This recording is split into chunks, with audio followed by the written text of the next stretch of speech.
This week on Ebert and Roeper, Susan Sarandon sets a bad example for her struggling son in Igby Goes Down. Also, Tom Green lends Jason Lee a helping hand in stealing Harvard. And Ice Cube and Cedric the Entertainer do more than cut hair in Barbershop.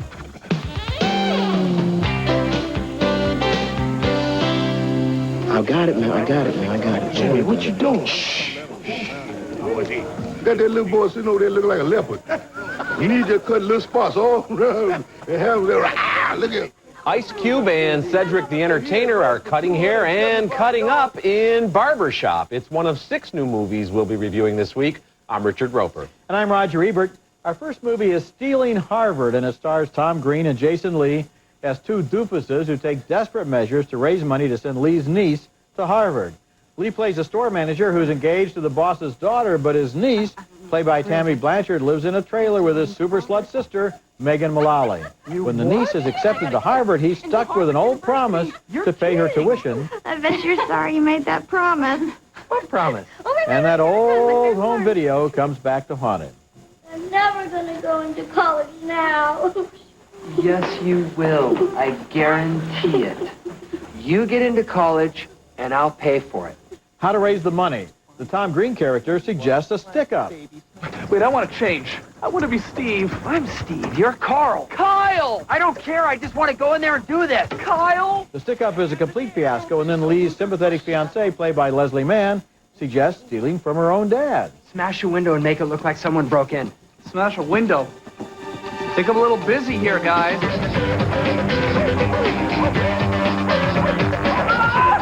Stealing Harvard has all the moves of a light comedy, but none of the energy and daring. It's pleasant, meaningless, middle-of-the-road sitcom material, and dead in the water. Tom Green's previous film, Freddy Got Fingered, was hated by many, including both of us, but at least it tried. Sure, it went over the top and under the bottom, and yes, it was reprehensible, and yes, it was a complete mess, but hey, at least it was an ambitious mess, and the sad thing about Stealing Harvard is that it sleepwalks through a routine and predictable plot, getting no big laughs and taking no big chances. Here's a movie in desperate need of an edge. Yeah, you're absolutely right. This movie is not interesting enough to loathe, but it's pretty terrible. And Tom Green, there's no reason for Tom Green. You know, he's one of these guys like Pauly Shore who creates this TV persona and then gets a couple of movies, and then the movies usually spit these guys back out into oblivion. And I hope that happens soon, because every time I see this guy on screen, I know that he's just going to repeat himself and do wacky things and try too hard, and he's not funny. And the plot, we don't care about the niece, we don't care about the sister. There's nobody really to root for. Okay, now I'm going to say a word in defense of Tom Green. All right, I mean, because great. we have levels, various levels of achievement here. Okay. And if Pauly Shore is here, yeah, Tom Green is here. All right, I'll give you that. I'd actually say if Pauly Shore is here, Tom Green can go over there, but I get what you're saying. And, you know, I laughed about once every 20 minutes here, but that's certainly not enough to recommend this really movie. A limp movie. I mean, I just sat there indifferently. Yeah, it's bland, and that's the worst thing a comedy can be. Okay, our next movie is Swimming, starring Lauren Ambrose of HBO's 6 Feet Under. She plays Frankie here, the kind of girl you see every day in school, but whose name you can't remember when you bump into her on summer break. Frankie and her uptight older brother run a diner in Myrtle Beach, South Carolina, catering to a crowd of semi-colorful locals and more upscale tourists. Her best friend, Nicola, played by Jennifer Dundas Lowe, runs a piercing parlor. I got an idea. Let me pierce you. Free for my friends. Thanks. Sure you'd love to cause me pain, though. Then flatter yourself. I love to cause anyone pain. And that's Joelle Carter as Josie, the new bombshell in town. Come on.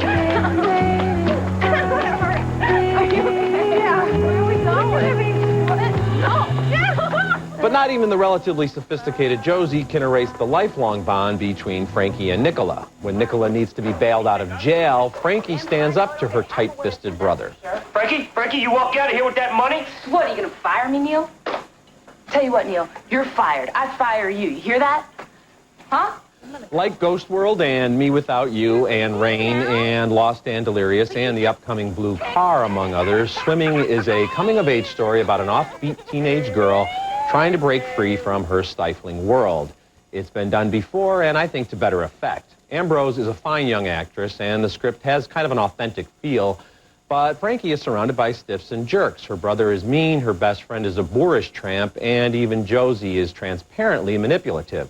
That wouldn't be so bad if they all didn't commit the unpardonable sin of also not being very interesting, so I give this thumbs down. Oh, I really like this movie, and I think Josie is interesting because her whole game is to seduce people just to see if she can. Yeah. And the interesting thing about Lauren Ambrose is she doesn't fall for it. A lot of this movie is basically about Lauren Ambrose's face in close-up as she looks at her choices in life and keeps her own counsel and decides what's going to happen next.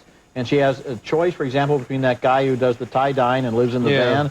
Is she going to be loyal to her friend? Is she going to be seduced by this new guy? Is she going to stand up to her brother? This is the summer when all of these things are going to be decided, and she is so appealing as she decides them. She is an appealing actress. I just don't think it's that appealing of a situation or that interesting of a situation. And the supporting characters feel like they're all placed there to move the story along. Let's have the wacky guy in the van. Let's have the seductress, supporting characters the are uptight always brother. put there to move the story along. No, but they don't seem to be one with the rest of the town. The town has kind of an authentic feel, but each one of these people stand out and everybody else is in the background, and it just seems manufactured to me and obviously, if she artificial. lives on the boardwalk and operates a business there next to the piercing parlor, she's not going to be associating with the ordinary people in town. Well, I think she's going to be picking out the boardwalk people as her associates. Well, I like her. I just don't like the film enough to recommend. Okay, coming up later with Ice Cube and Cedric the Entertainer, cutting hair and trying to save the barbershop. Do I look like my father?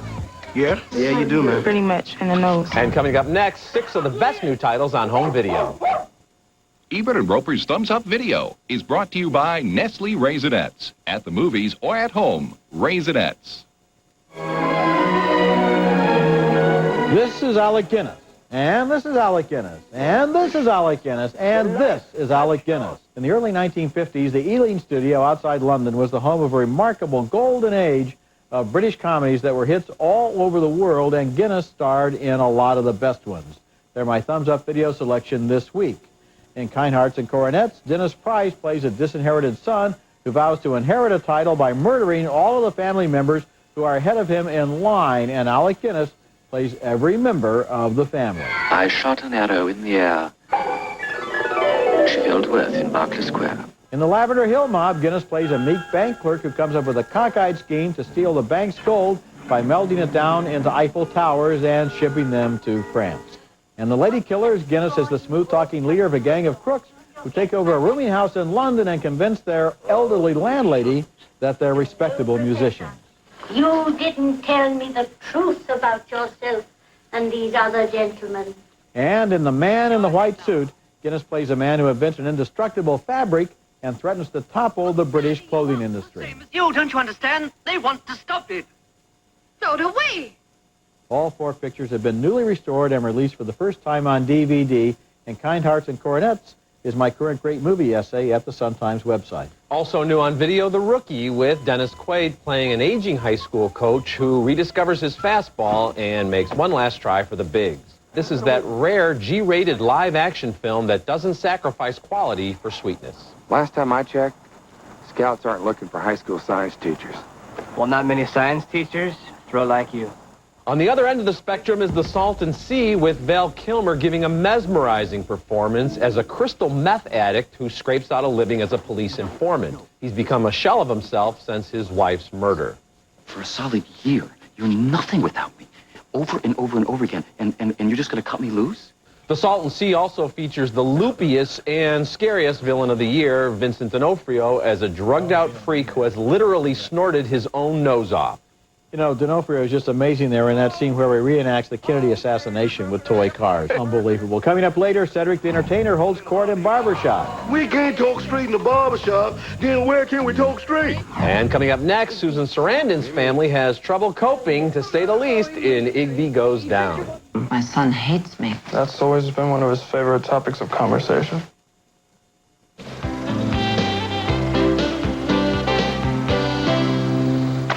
Fire, you liar! How dare you! And where were you when your brother was flunking out of school? I was in college. Igby is not my fault. Susan Sarandon is a perpetually medicated mother, and Ryan Phillippe and Kieran Culkin are her deeply resentful sons in Igby Goes Down. Writer-director Burr Steers has fashioned a brutally funny, pitch-black dark comedy about a highly dysfunctional group of privileged New Yorkers. These guys make the Royal Tenenbaums look like the Osmonds. Culkin plays 17-year-old Igby, who's such a smart aleck that even his psychiatrist can't resist slapping him upside the head. Turtle. He was my best buddy. Then his rifle backfired and blew his face off. We all learned a valuable lesson about weapon maintenance that day. Jeff Goldblum is Igby's wealthy and eccentric godfather. The richly talented cast also includes Amanda Peet as Goldblum's protege. Really, I think you're great. I really do. Thank you. It's him bringing you here that tortures me. I love the fact that the captain of the morality team invites his chick to the same party as his wife. Perhaps the only sane character in the film is Bennington College student Sookie Saperstein, played by Claire Danes. You're funny. Instead of saying that someone or something is funny, why don't you just laugh? Is that better? Much. With his poor little rich boy Holden Caulfield routine, Igby isn't easy to love. For a while, I was identifying more with the parade of characters, from his schoolmates to Goldblum to Pete, who actually resort to pummeling him. But the emotional abuse Igby endures is worse. He's the product of an extended family crippled by mental illness. His mother is a cruel ice queen. His father, seen mostly in flashback scenes and played by Bill Pullman, is a schizophrenic. And his godfather and older brother aren't much healthier. Given what he's been through, Igby is almost likable, and Igby Goes Down is an original and biting piece of work. Yes, it is. And you know, Kieran Culkin is interesting here because we have come to believe that the Culkin family is just kind of an interchangeable series of cute little child actors. And it's not fair because Kieran Culkin here really does emerge as an actor who really does have edge, and he attacks this character and he makes him real and makes him original and makes him unique. And at the same time, I think Ryan Phillippe is very good as his supercilious older brother, who's always putting him down, correcting him, and trying to undermine his self-confidence. Well, everybody is really good here, and they have these strange little tangents they go on. At first you see Jeff Goldblum's character, and you're like, okay, he's the good guy, he's the godfather, he's the benefactor. He's nuts, too. I mean, so there's a lot of laughs, and then there's some really sad stuff, and Kieran Culkin really shines here and is vulnerable, and that's why I came to really kind of root for him in this movie. There you go. Our next movie is, quite simply, a masterpiece. It's Spirited Away, the amazing new animated feature by Hayao Miyazaki of Japan, who is considered even by the Disney animators to be the master of animation. The movie tells the story of Chihiro, a girl of 10 who's on a trip with her parents when they take a detour in what her father thinks is a theme park. But Chihiro, separated from her parents, begins to see ghostly shapes. Her journey leads her to a mysterious bathhouse where in the boiler room she meets a unique and unforgettable many-legged man named Kamaji. She said she wants to work here, but I've got all the help I need. Would you take her to see Yubaba? She's a tough little girl. I think she can handle it. The bathhouse is ruled by a sorceress named Yubaba. Why in the world do you think I should give you a job? Spirited Away is filled with exciting images and colorful creatures, so rich and inventive that although children will love it, adults may love it more. It won the Japanese Oscar as Best Film. It won the Berlin Film Festival. It outgrows Titanic to become the most popular film in Japanese history. The soundtrack for the American version has been supervised by John Lasseter, director of the Toy Story movies, and this is one of the year's best films. It's an amazing piece of work, and you know, it's as if every child in Japan did a drawing and they put all these characters into a movie. The giant baby, and there's people with 6 arms and spirits and creatures coming out of other creatures. You couldn't do this movie if it wasn't animated. You'd have to have a budget of $1 billion, and it's beautiful to look at, and it's scary, and it's weird, but it's sweet. It's just it's a wonderful, astonishing piece of work. You know, I met Miyazaki at the Toronto Film Festival when he had Princess Mononoke up there, and he said that would be his last film because he does a lot of the animation himself. It's not all done on computers. There's a lot of drawing that goes into these movies. And then apparently he went back to Japan, and he ran into the 10-year-old daughter of a friend and was interested in the fact that she seemed kind of indifferent to her parents, kind of lived in a world of her own. And that gave him the idea for this movie where this girl drifts away from her parents and then has to find her way back again and question her own values. And it's just a visual feast. It's just one frame and scene and character and invention and an image after another. Well, it's the world's good fortune that he made this movie. Yes, it is. Okay, our next movie is Barbershop, and this is a flat-out hilarious ensemble comedy that probably made me laugh out loud more than any other movie this year. Ice Cube heads a lively cast as Calvin, whose late father ran a barbershop on the south side of Chicago for 40 years. Now Calvin owns the place, but dreams about having a recording studio or some other really lucrative business. Meanwhile, he presides over a daily circus of squabbling. Oh, y'all don't hear me? Huh? Huh? Who drank my apple juice? Oh, Terry. Stop cussing. This ain't Def Comedy Jam. That's the rapper Eve as Terry, and she's quite good. But Cedric the Entertainer steals the movie as Eddie, a veteran barber who has a unique way of slicing through all the BS. There's three things that black people need to tell the truth about. What? One, Rodney King should have got a beat for driving drunk and being grown in a Hyundai. Two, OJ did it. And three, Rosa Parks ain't do nothing but sit her black down. That's right. There's a formulaic plot about Calvin selling the shop to a loan shark, and we get some slapstick hijinks involving the theft of an ATM machine. That stuff's okay, but it's the barbershop exchanges that make this movie sing. And then I was here in 77 when Walter Payton came in here the day after he had rushed for 275 yards against Minnesota, and I lined them up right here in this chair, and there go the pension approval. The screenwriters have created funny and smart characters that transcend stereotypes, and director Tim Story makes us feel as if we're sitting right there, eavesdropping on the free-flowing conversation. I love the spirit and the humor and the humanity of Barbershop. Yeah, I was smiling all the way through it. It really made me feel good. And you're right that the stuff about the ATM machine and the loan shark is dispensable. In fact, the plot itself impedes the forward progress of the film, because all we really want to do is just sit there in that barbershop and listen to those guys talk and get to know them better. And I guess there's going to be a Barbershop 2. I mean, this is apparently... They're already talking about that. There's good buzz well on this. enough. They're going to make a sequel. And if they make a sequel, I say no plot, all talk. Just back in the barbershop. I do want people to see this movie. I don't want people to think of this and say, oh, this is a black film about a black experience. It's a film about people. It should be the kind of movie like My Big Fat Greek Wedding that really gets buzz and critical word of mouth and people talking about it, because it's just funny, and funny is hard to do. And when I laugh out loud, I truly appreciate that. It's by the same producers who made Soul Food. Right. And it's got some of the same spirit, the spirit of loving these people and really seeing them and caring about them. And Cedric the Entertainer's great speech, which we saw a clip of, I think it got the biggest laugh I've ever heard in our Chicago screening room. That'll just bring down the house. Coming up next, the great Michel Piccoli stars as an actor near the end of his life in I'm Going Home.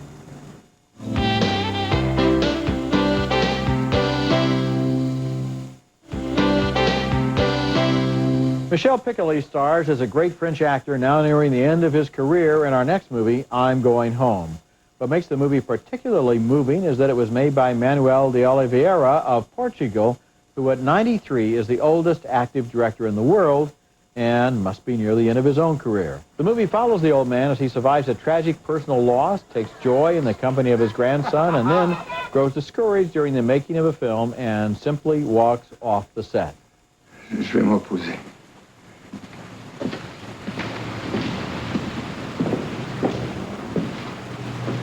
Cut. That was John Malkovich playing the director. I'm Going Home is a slow, quiet, thoughtful movie and a touching one. Yeah, I'm going to recommend the movie. I'm going to say that it also requires or almost demands patience of the viewer. It's not an easily accessible film. The first 15 minutes or so are particularly difficult to sit through in a lot of ways, because you're saying, okay, when is the movie itself going to start? But I am recommending it. Wonderful performances and beautiful camera work. There's several scenes shot through glass window panes, whether it's in a cafe or from the point of view of a store, that are almost like mime, kind of pantomime type stuff, and they're just beautiful, and the sound of the street just going on. And then there's another scene with Malkovich as the director where we just see him reacting to the actors and what's going on there, and how he's torn because he loves this great actor and respects him, but he's still the director and he's in charge of this film. I also love the way that Piccoli takes delight in the small things of life. The same table in the same cafe every day, the same cup of coffee, the same newspaper, playing with his grandson. They have the little battery-powered cars and they're crashing into each other. Those little moments when you can tell that inside things are happening in his mind. He's deciding, maybe my career is over. Maybe it's time to quit. And he's taking comfort in those small routines. Okay, looking ahead to next week's openings, we'll review Goldie Hawn and Susan Sarandon as aging groupies in The Banger Sisters. It's just like, I'm freaking out here, man. I mean...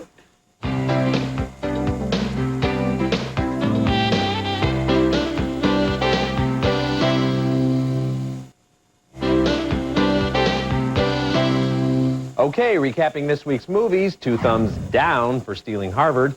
We split on Swimming, 2 thumbs up for Igby Goes Down, 2 thumbs up for Spirited Away. It opens next week. 2 thumbs up for Barbershop, and 2 thumbs up for I'm Going Home. So some good movies this week. Remember, you can hear all our recent reviews at ebertandroper.tv and read us in print at suntimes.com. Next week, we'll be back with Heath Ledger and Wes Bentley in the swashbuckling British adventure, The Four Feathers. And until then, the balcony is closed. You know that speech that Cedric the Entertainer gives? If a white character gave that in a movie, it would have a totally different effect. Well, actually, it's because Cedric the Entertainer's character gives the speech, because I'm sure most of the guys in the barbershop don't agree with him, but he's got that irascible authority. You can't beat the taste of a Quiznos oven-toasted sub made with the finest meats and cheeses. Try one today. Toasty. You've heard the news. Now read the true story of Todd Beamer, told by his wife Lisa. The complete story of Flight 93. Let's roll. On sale now. At Motel6.com, you'll see this, and it'll save you more when you book online. Well, you gotta click on it. We'll leave the light on for you. She's your baby. That's why you serve her all-natural Tyson chicken with no additives and minimal processing. Tyson, it's what your family deserves. Closed captioning for Ebert and Roeper is brought to you by... Take a closer look at Meineke. You'll like what you see. Now with any lifetime muffler, get a free oil change. Meineke, you won't pay a lot, but you'll get a lot.